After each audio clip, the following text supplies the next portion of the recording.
Jenna and I both feel like our summer of 2013 struck a great balance between work, family, friends, and adventure.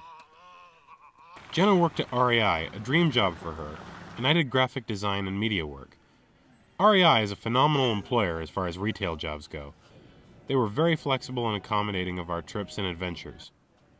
Since I worked for myself, I could pick my own hours for the most part, and that gave us lots of freedom. After all the bills were paid, though, it just seemed like the goal we really cared about most, going on adventures with our friends and family, was always getting stuck with whatever was left over in terms of finances and time, and usually that wasn't much. That's when old talks about driving around the western United States started to surface again. Jenna and I have long dreamed of exploring the mountains, deserts, and canyons of the American West. Once we even bought a small Ford Ranger and started building it into a road trip vehicle for exactly that purpose. Instead, though, I went to college in Florida. I would like to close with a quote from the legendary climber Ed Viesturs, who said, "With anything in life, if you have the patience, desire, and passion, you can do whatever you set your mind to." And when we came back, we were immediately pregnant with Ryan. The two-seater truck no longer fit into our life plan, so late in the summer of 2013, we sold it. Selling that truck felt a lot like giving up on our dreams, and we felt the need to prove that that wasn't the case. We started talking about finding another vehicle that our whole family could travel in.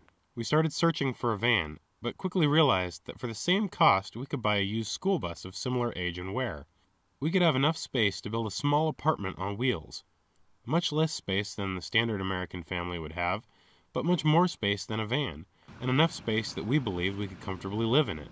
The plan then became to purchase a school bus, build our home inside of it, sell our car, buy some bicycles, and live out of our bus, traveling the western states for 2 years. The bus would be our home, and the bicycles would be our primary mode of transportation when not moving from town to town or state to state. The plan became cemented in our minds, and we began preparing. I took a second job with Jenna at REI to help cover the cost of building our new family home. Suddenly, our schedule was more full than it had ever been, and the need for the freedom of the road became even more real to us.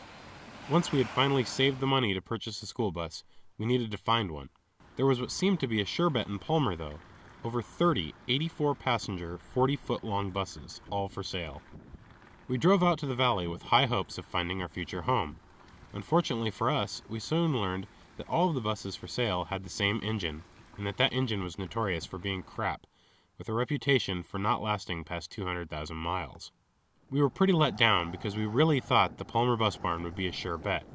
We looked at the rest of the meager pickings that were posted on Craigslist, but decided we didn't see anything that could be our new home. We figured we would probably just have to sit tight and check local classifieds until something showed up. The itch for a house with wheels was fierce, though, and we started considering other options, like flying to Seattle to find a bus and driving it back up. We even considered scrapping the bus option altogether and just looking for an old RV to fix up. Jenna got on the iPad, though, and loaded up the Craigslist app, and that's when a miracle happened. Saved in my Craigslist favorites was a bus ad from months ago that had long since expired. It was for a bus we'd gone and visited in the late summer in Wasilla. Jenna texted the bus's owner to see if the vehicle was still available.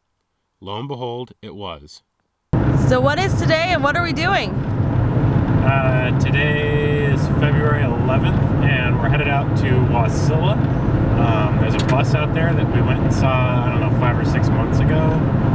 We're going to go take one more look at it. We're bringing a friend who knows a little bit more about diesel vehicles than we do. And if everything checks out, hopefully we'll be driving home with the bus today.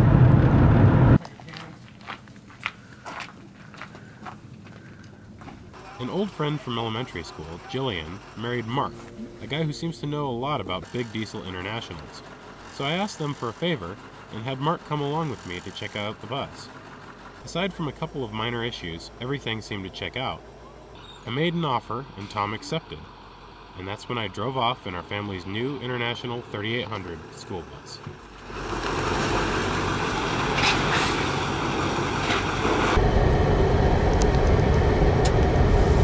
So what just happened? We just bought our next house for $3,000.